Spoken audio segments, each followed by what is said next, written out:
Well, ladies and gentlemen, welcome to the Geology lecture series and our latest talk. There are a lot of things over the course of the last 2 years that have led to some surprises, including tonight, our first talk direct from Beijing, China. So since our initial pandemic pivot, the lecture series has continued with some fantastic talks from Mount St. Helens to climate change, fire, Cascadia, and more. Tonight's talk focuses on the issues associated with air pollution. And I'm keeping fingers crossed. We're hoping that come April and May, we'll be able to transition back to going live in the Hale Center for the Performing Arts for 2 great talks to wrap up the season this year. That includes on April 16th from 1 to 4 p.m. The series will be hosting a mini conference on Alaka, or sea otter, and sense of place. This is a conference that's honoring the life and legacy of my good friend, Chief Don Ivy from the Coquel tribe. So far, we've got a great lineup of speakers. It includes Bob Bailey from the Alaka Alliance, bringing sea otters home, Roberta Bobby Hall with the Coquel Indian tribe and the sea otters, Bill Robbins, author of Hard Times in Paradise, with the flood tide of Euro-Americans and the disruption of Alaka, Lauren Davis, the importance of the Devil's Kitchen archaeological site, and hoping that we'll be live, we'll also go back to having some folks in the lobby with us ahead of and after the talks as well. So far we've got a number of groups that'll discuss life, landscape, and culture of the South Coast. We've got commitments from the Coquel tribe, from Alaka Alliance, Charleston Marine Life Center, South Slough, and we're working on a couple of others as well. This season, the series wraps up for 2021-22 on May 21st at 7 p.m. with on Orobatid mites, conodonts, and musings from nearly 4 decades in the college classroom. But that's all in the future. Tonight, I'm incredibly pleased to introduce Dr. Tong Zhu from Peking University in Beijing. Dr. Zhu comes to us virtually as a speaker in the inaugural year of the American Geophysical Union, or AGU, their College of Fellows Distinguished Lecture Series. So they're one of our sponsors tonight. Without some of the shifts of the last 2 years, we probably wouldn't be hosting this as part of their distinguished lecture series. Dr. Zhu is the Dean and Chong Kong Chair Professor at the College of Environmental Sciences and Engineering, as well as the Director of Environmental Health at Peking University in Beijing, China. Dr. Zhu earned his BS and MS degrees from Peking University and doctorate from Wuppertal University in Germany. Dr. Zhu has published more than 350 peer-reviewed papers in many of the leading scientific journals around the globe. Many of these publications have received widespread media attention, ranging from multiple print media like the New York Times, Wall Street Journal, as well as all of the major TV networks, ABC, NBC, CBS, BBC, and more. Please join me in welcoming Dr. Tong Zhu, who will be speaking to us tonight on the health effects of air pollution. Why do we care? Dr. Zhu? Thank you much, Dr. Ron Metzger, for the introduction. Are you able to hear me clearly?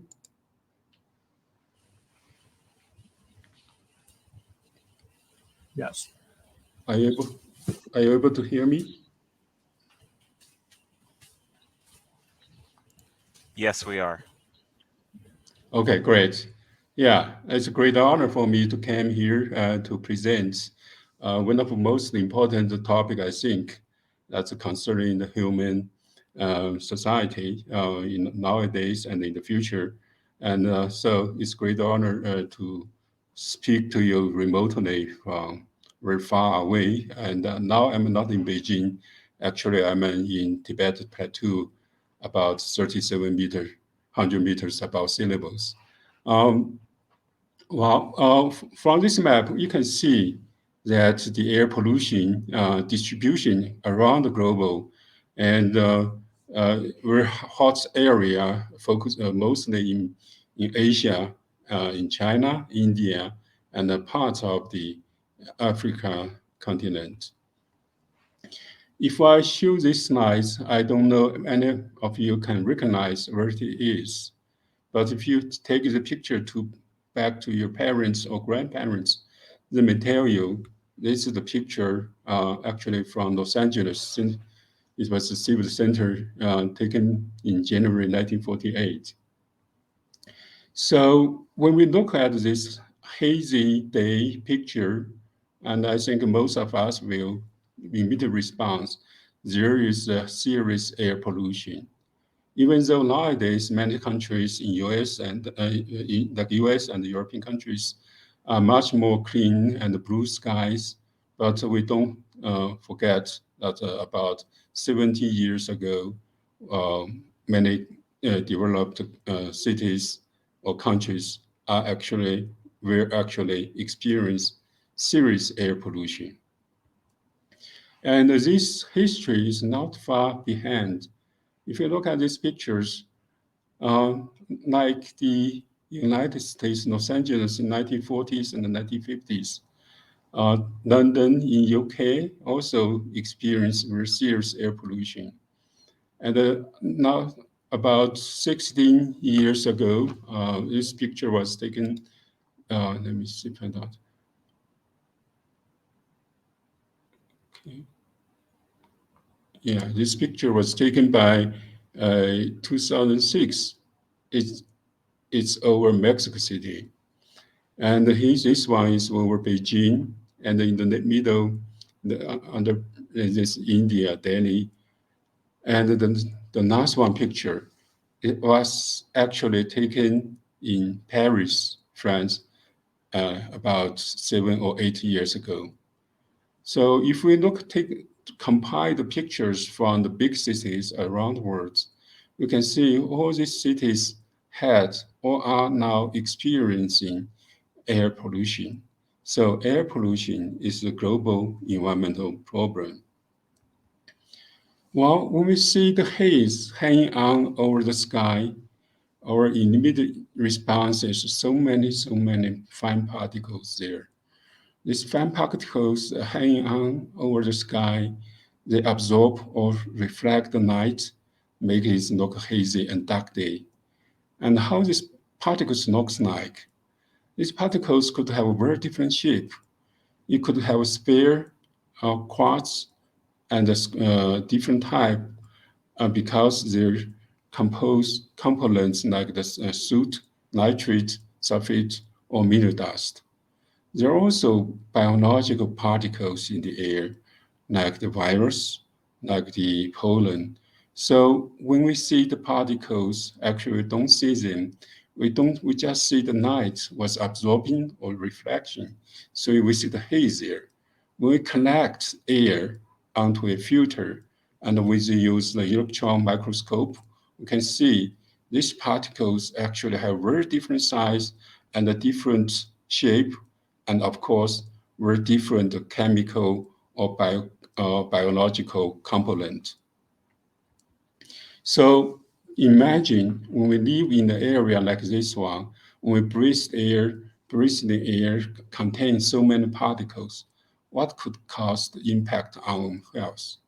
So there's about 10 years ago, a group of scientists from atmospheric chemists and epidemiologists, we sitting together and had a meeting in Boston at the office of the Health Effects Institute.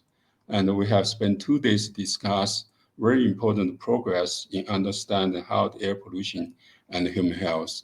And we think even with our understanding 10 years ago, there's still a lot of gaps existing for us to understand how the air pollution causes the damage to human health.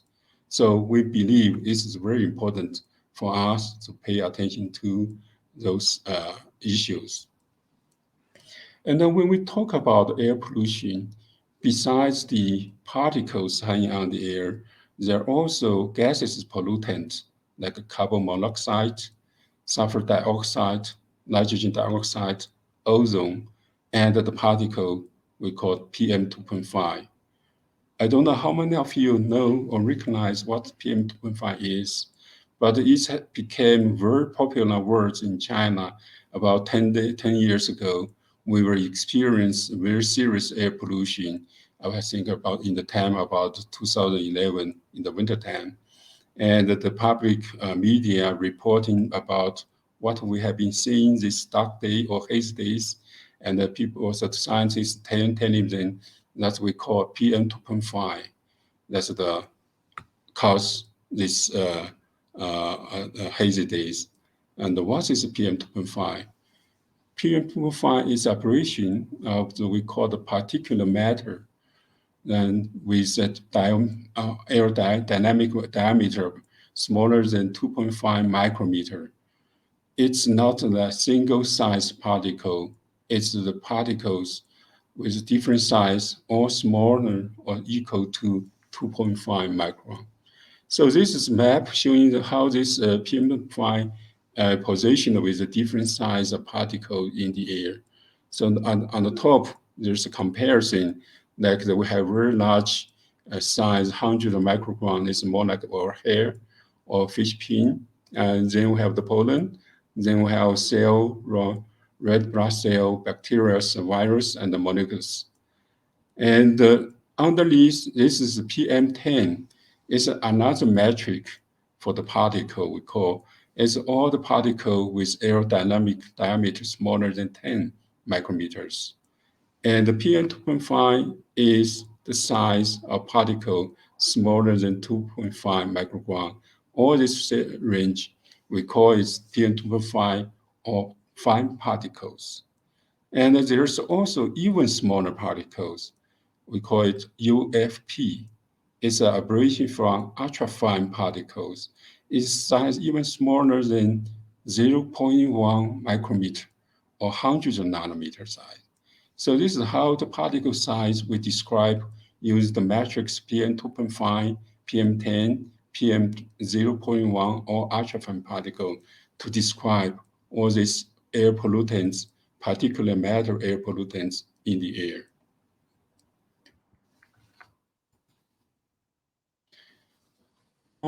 The things make this very challenging and difficult to describe the PM2.5, and because it is came from very complex sources. It could come from a combustion, vehicular emission, or chemical reactions in the atmosphere. If we have sulfur dioxide, when it's oxidized by ozone or OH radicals, then form the sulfate, or nitrogen dioxide combined with OH radical forming the nitric acid or nitrate, and they form the nitrate ammonia, ammonium, etc. There's also more and more attention paying to organic components because we have so many volatile organic compounds in the air, and they have such a chemical reactions and leading to the volatile organic compounds to less volatile and become condensed particulate phase organic components. There, of course, in the air, we have the heavy metals, mineral dust, clays, etc.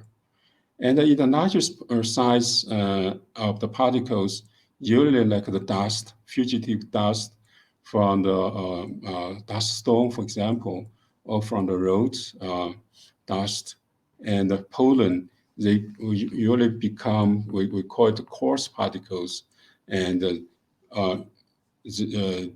they have very different chemical composition compared to the smaller one. So we can see with this figure, on the x-axis, this is the size of the particle, and on the y-axis, this is the proportion of the particles and the different size, and they came from very different component sources and contain very different components. So when we breathe in this air containing such chemical components, particles with different chemical components, what will lead into our health? And there's very generalized results reported by WHO, World Health Organization. That's summarized about each year, we have 7 million premature deaths as was linked to air pollution. And the cause for this death could be stroke, heart disease, lung cancer, and we call the chronic and acute respiratory disease, including asthma, etc.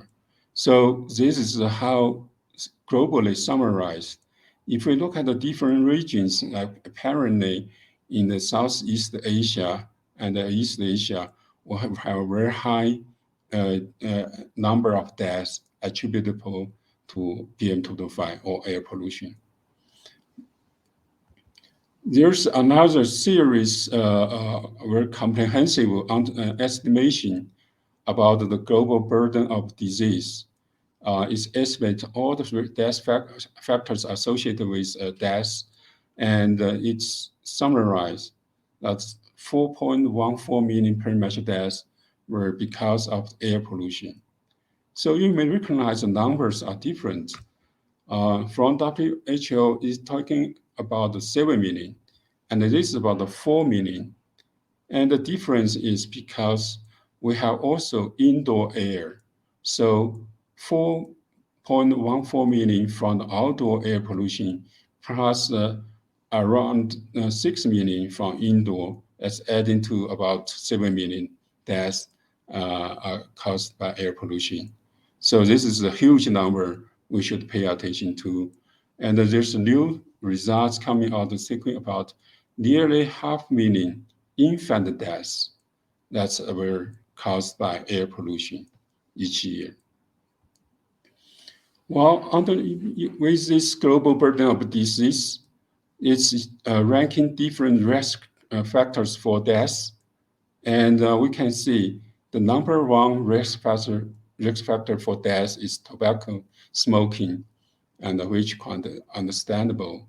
Then there's high blood pressure, and the third one is the dietary risk, and air pollution come on fourth. And so this is showing how significant air pollution is in the sense causing the risk for the death globally.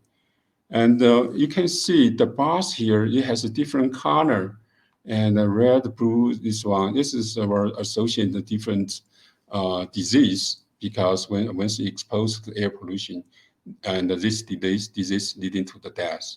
So this is how we can understand how the air pollution contributes to the mortality globally. So until now, there's this, I don't know how many, more than 1,000 papers, I believe, have been reported on the study to understand how air pollution causes the health effects.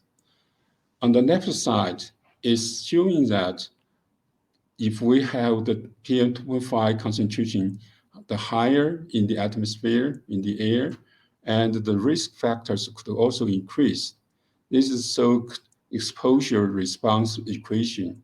And then we can see clearly that the total mortality when we have the PM2.5 concentration from 20, 40, 60, or 80 microgram per cubic meter, and the risk factors could increase from 1.4 into the 1.6.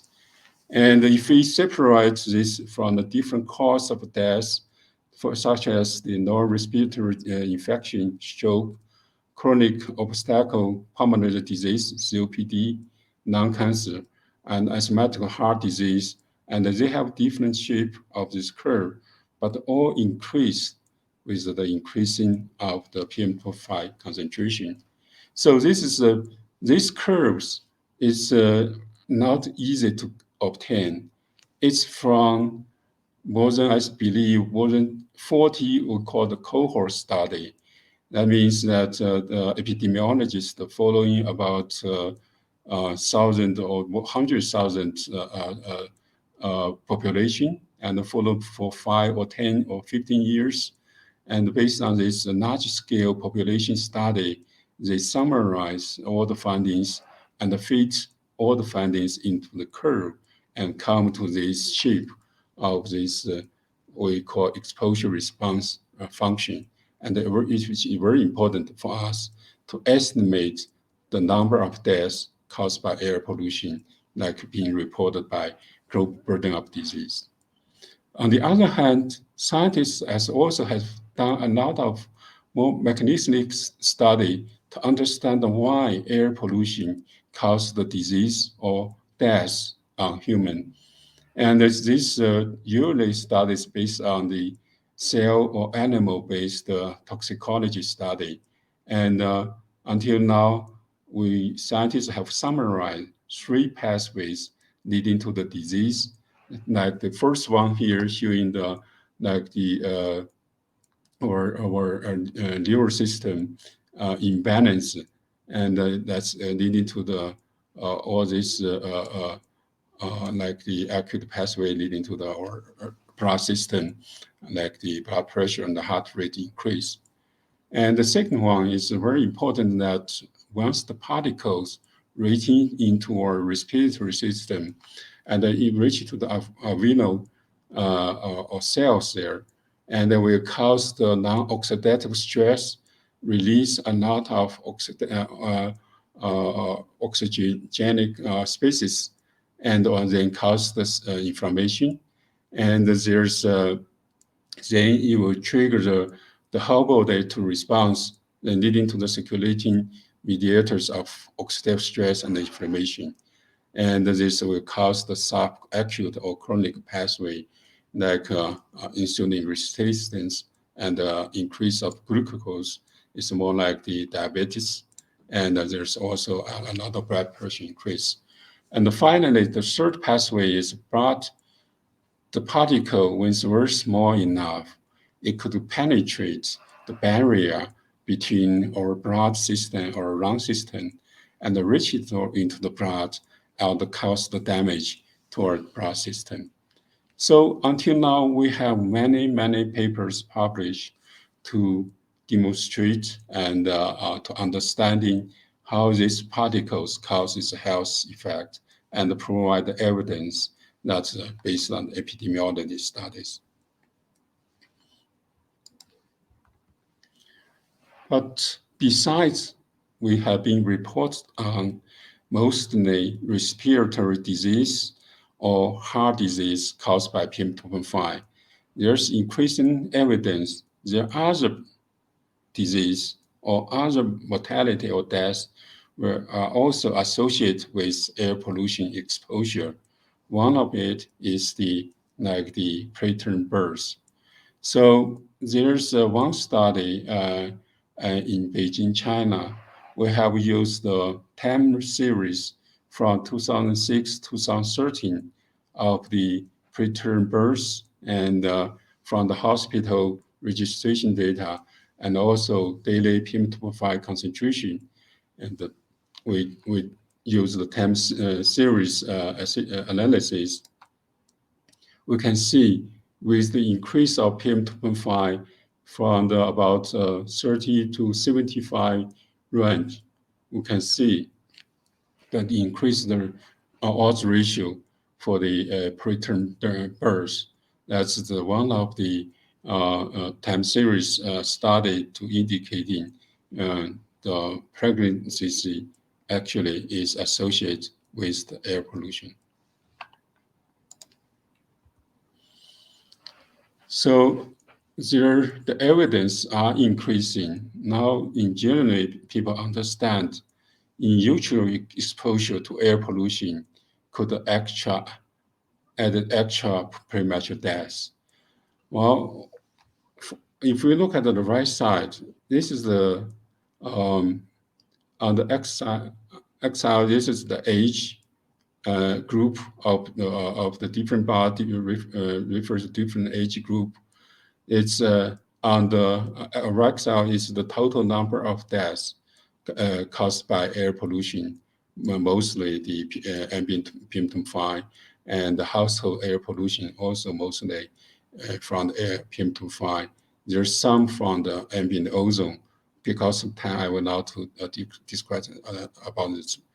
We can see from here the total number mostly came from the elderly or adult or elderly, which is understandable. Many diseases were developing in the old people, then leading to the death.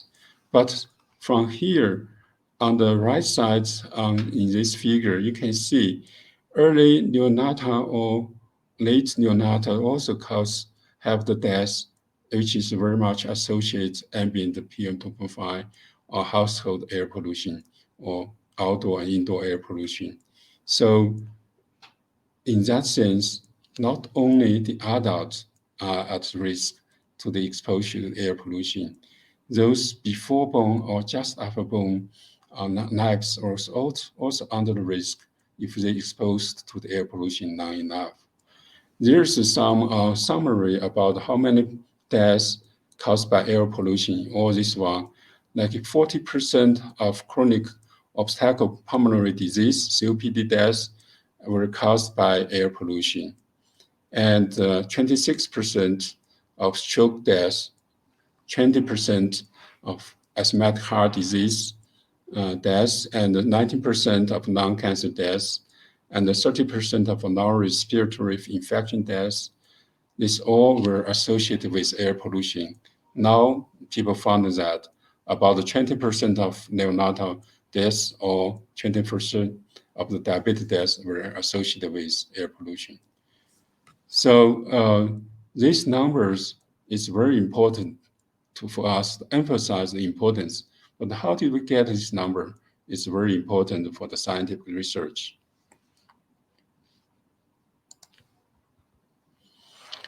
In about the last 15 years, we have been spent time to understand how the PM2.5 caused our reproduction effect and how it's pathway. There's if we're looking at the reproduction process, from the sperm until the fertility rate, we can see air pollution actually have an effect on all this pathway. There's a report that the lower sperm quality was associated with air pollution. Also, ovarian dysfunction is the same associated with air pollution. And this leading to the fertilization failure. And there's an increasing number of studies found that the maternal and the embryo defects, like we have found that gestational hypertension and the neonatal tube defects have strong association with air pollution. Now I'm going to report, we are finding there's also pregnancy loss. We refer to that, including stillbirth and the miscarriage as a strong association with exposure to air pollution. Then building on this one, we found that adverse birth outcome, mostly preterm birth and the low birth weight were associated with air pollution. And finally, declined fertility rate is also associated with air pollution. Well, I just mentioned a few examples that have been studied. Like one study in US, they found the PM2.5 has strong association with spontaneous abortion. And there's a summarize of the recent studies, like in the New Jersey, California, and the whole USA, and also in Wuhan, Yangcheng, China. And also we have a recent study in Africa. We all reported that PM2.5 has strong association with stillbirth.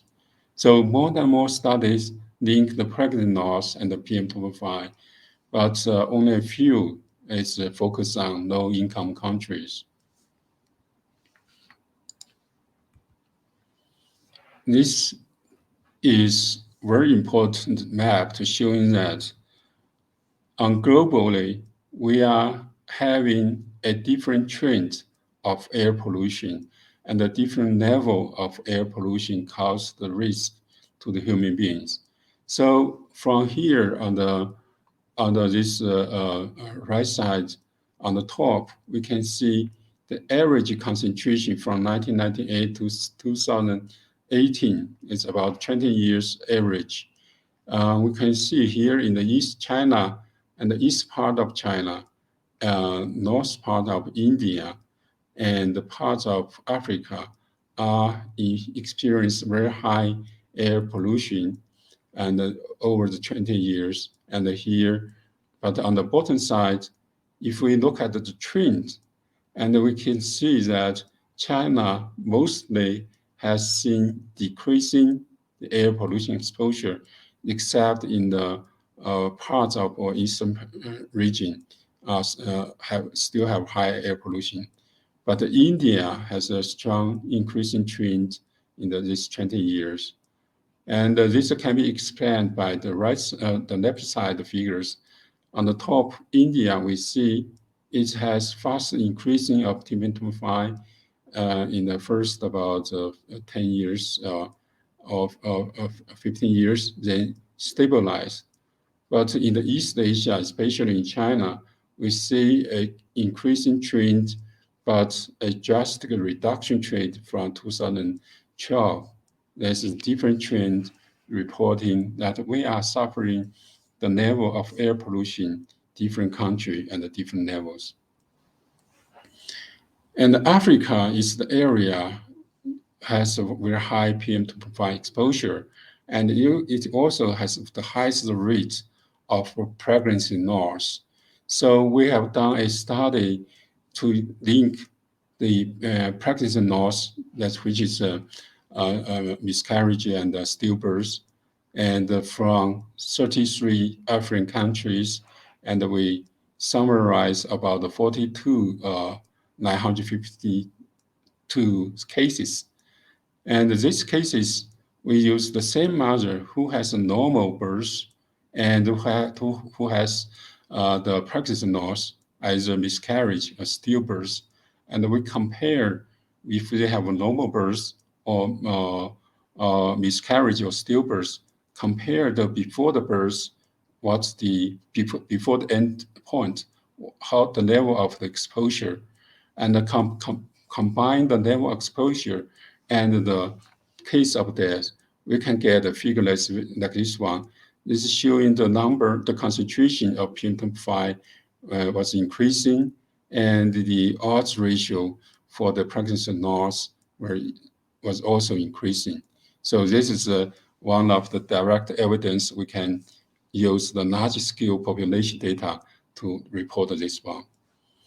If we come to South Asia, and especially India, Bangladesh, and Pakistan, this is the area with the most pregnancy losses. And if we have also used the same safe compared case control study, and we found about 34,000 cases, and we, as mentioned about the gestation adjusted exposure, and we found that per 10 microgram cubic meter PM2.5 increase was associated odds ratio of 1.03. So this is the figures on the right side showing the total pregnancy loss and miscarriage and stillbirth. This is throughout the whole of South Asia. And if we look into more carefully, then we can find that there's a hotspot, mostly in the Ganges Plain. We have very high level of the case numbers as stillbirth or miscarriage associated with PM2.5. And if we look at this is the spatial distribution. If we look at the temporal distribution throughout the years, we can see that in the rural area, this is like the color red, blue, and this we see that the age rural area in the age 30, 34, 35 plus, 90 minus, they actually contribute the most to the pregnancy losses. This is indicating the rural mother in India and then South Asia, actually, Bangladesh, Pakistan, they are more susceptible to the air pollution in the sense when the pregnancy losses. And we can also making more detailed analysis, separate the different age group, and if the rate is in the rural area and in the different region, and we can see these curves at a different level of increasing of PM2.5 and the different exposure response function. So when we do these large-scale studies, and we can see still in the regional or population, there's a different subgroup that may be more vulnerable to the air pollution. And not only from pregnancy loss, other diseases like heart or respiratory disease also showing this difference between the regions and between the age group, between the sex, and between the region where they live in. I just use the practice loss as example because it's the most recent study to show that how seriously air pollution can cause the risk to the human beings. But our studies are still facing many challenges. For example, we talk about PM2.5. We use showing that in the US, in China, in India, or in Africa. But different region, different country, PM2.5 came from very different sources, like the PM2.5 from the coal combustion in the stove, or the PM2.5 from sea waves. They contains very different particles. Their health effect could be very different. And if we summarize what has been found about how the air pollution causes the human health, we see there are 4 dimensions we should pay attention to. First, once we're exposed to air pollution, we may have immediate response in your body, but we may have a lasting effect. So the time effect after the exposure could be very important. Like lung cancer could take years or 10 years to develop, but some of the heart disease could respond in a few minutes or few hours. So this different response and different exposure time are associated with different diseases in your body. And as I mentioned that chemical PM2.5 contain very different chemicals, like it can contain transition metals, mineral, ammonium, nitrate, sulfate, elemental carbon, and also organic could have PAHs and quinones and organic acids, alkenes, and etc. So these different chemical components could cause very different mechanisms leading to the health damage, and which needs to be studied. And the different size of particles could penetrate into different level, different part of our respiratory system. Like the large particles could be in the upper, but the smaller one could go in deep in the alveolar cell system and cause even more large damage.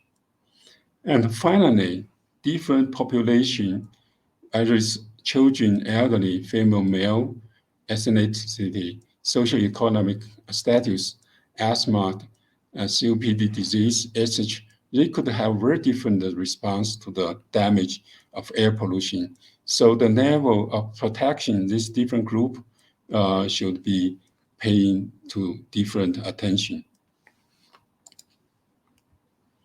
Here's some evidence we have found. Like we have found from in China, if we use we call the chemical transport model to simulate the exposure of different PM2.5 components like black carbon, BC, organic compound, OC, sulfate, SO4, nitrate, NO3, and ammonium, NO4 here. And we found that black carbon is the single most important component of PM2.5 cause the damage to the human health. So that's indicating different chemical components inside the PM2.5 could cause very different health effects. This has a very strong implication for us to control the air pollution. Those sources with the highest black carbon emission should have highest priority to control. And this is very important area for the scientists to study, and more attention nowadays have been paying to this area. And there's also, as I mentioned, that beside PM2.5, we have ultrafine particle. This is a size smaller than 0.1 micrometer or 100 nanometers. They can go in deep in your respiratory system, cause even more damage, or you even penetrate into the blood system. Now we found a lot more evidence indicating ultrafine particles could have even significant health effect. There's a discussion if it's necessary, should we introduce to policy in the future to control ultrafine particle. Now, when we talk about susceptibility of subpopulations, I just use one example. We have been studied in Beijing. We have carried out the panel study. That means that we, from 25,000 subjects, we identified about 120 volunteers to join us. Within this 120 volunteers, we have about half with COPD disease and half are healthy. They will have run all this blood, urine, and all this health endpoint testing, and the based RNA test. Then we found the pathway for the COPD once exposed to the air pollution. The pathway shown is different from the health one. So there's a lot of more biological mechanism to be understand why those people are more susceptible to air pollution. Now we're adding more and more evidence. There's another one I think is caused a lot of attention now. A recent paper by Harvard University, mostly Professor Francisca and Dominic, they found that air pollution exposure disparities across U.S. population and the income groups. And they mainly found these different income groups and the population, they may expose to different level of air pollution, and they may have different health risks caused by this one. So when we talk about the susceptible of population, it's not only people with disease, but also people with different socioeconomic status response to that. So this is very important if we look into the future to protect the general population. We need to understand the sustainability of individual and the subpopulation to the air pollution. Usually, this susceptibility were caused by socioeconomic status, and there's also a different gene-environmental interaction could also cause this effect. Why it is very important to study this one is because if we want to mitigate the air pollution by individual through the shifting behavior to reduce the exposure and taking the protection with different measures, and very important for the general public, if we need to take more attention to pay more attention to those more vulnerable to the air pollution, and our control policy should be we focus on those people, and this came to the environmental equality. So I think it's very important for this understanding. Well, in the last, I think from the US, European countries, great effort have been taken to reduce the air pollution. And these lessons have been learned by many countries like China in recent years in reducing our air pollution. So in China, we start seriously to have a nationwide air pollution control. And we can see clearly the air pollution levels have been reduced. We are enjoying more blue skies compared to about 10 years ago. And we are also able to calculate that in China, about 10 years ago, air pollution may cause about 130 or 20 million, 1.2 or 1.2 or 3 million premature deaths per year. Now, in the 5 years from 2013 to 2017, we have reduced about 200,000 premature deaths caused by air pollution. So this is a very important progress in that sense to fight against air pollution. And looking into future, we see now still, even we have been looking at the progress of air pollution in China in the reduced level of exposed to PM2.5 and the number of the premature deaths, but it still is far from to get rid of it. The recent combining climate policy, especially the carbon neutrality policy, and provide this excellent opportunity to reduce in China to reduce PM2.5 level to very low. There's a study to analyze if China study now, if we use the baseline business as usual or different goals, and globally climate 2-degree goals or 1.5-degree goals or neutral carbon neutral goals.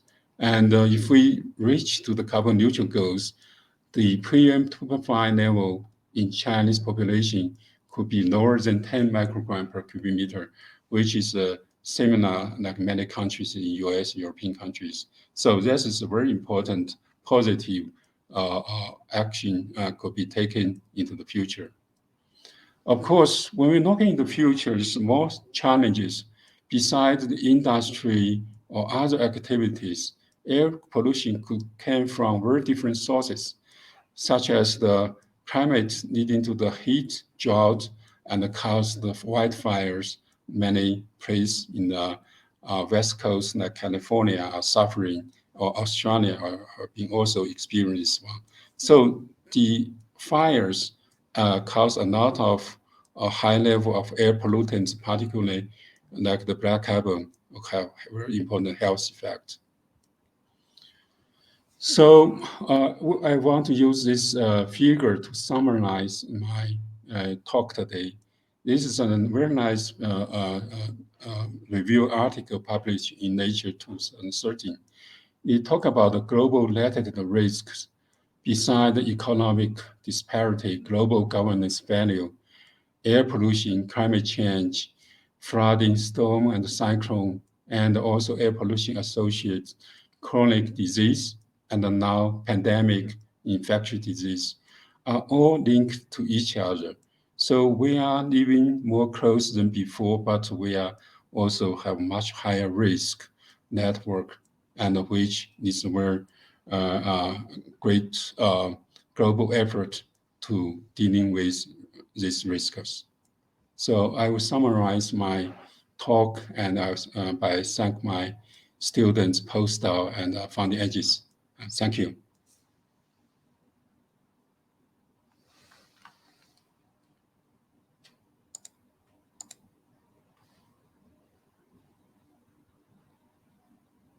Of questions come in on the chat. So hopefully, there we go. So the first one is from one of the biology faculty here at SWOCC, Zinzi Koenig, and she asked, are the health effects of PM 2.5 stimulating regulatory T cells? Mm-hmm. Yeah, there's some immune study found the evidence it could also regulating the T cells. The T cells or this immune cells response very differently. We have another question from one of our audience members out in live stream, Janet Moore. She wondered if you had looked at herbicide drift and volatilization, mainly because in the Coast Range of Oregon, it's heavily sprayed by helicopters with herbicides by the timber industry, which are known to drift, is what she was asking. Yeah, when I did my postdoc in Canada, we have done a lot of study to look at the emission flux from the agriculture fields. And so it's very much like the herbicide drift and the volatilization. And it's once sprayed, and I think the people under downwind actually will expose directly to the herbicides. And there's just a lot of study once herbicide get in your body, either by skin or through respiratory or food, then it causes different health effect. And it also has the short-term acute effect or the long-term once accumulate exposure to that. So there's a lot of study have been looking at the herbicides, and if you are interested, I can find more literature for this one. Okay. Zinzi had another question. She was wondering if you would be willing to discuss a little bit about your work with UNESCO.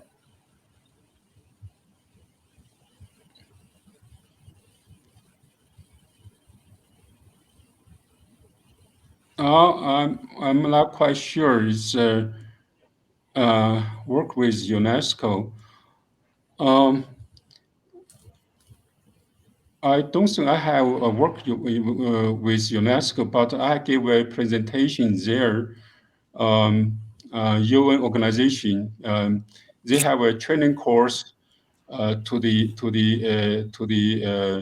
experts, and so I gave a lecture about how the air pollution associated with pregnancy loss, and which is very important for the local government and experts taking actions to protect the health of the women, pregnant women, and also to be born baby. So this is how, but I'm not quite sure it's the same question, the answer to the question. UNESCO, maybe not. I'm not sure. So let's try one other, a slightly different path. When did you and how did you know that you would pursue a career in science? Wow. Yeah, that's a very interesting question. When I was a student, even when I get, I know many students have a different expectation for the future, and even bachelor and master degree, I have not make any decision. When I did my PhD in Germany, at that time I was serious thinking, should I continue my career as a research scientist, or should I choose a company position? I think there's a lot of reason for me to make a decision to move to the research that I have been working on the air pollution, because I got the offer to do the postdoc, and I found it's more and more challenging and interesting.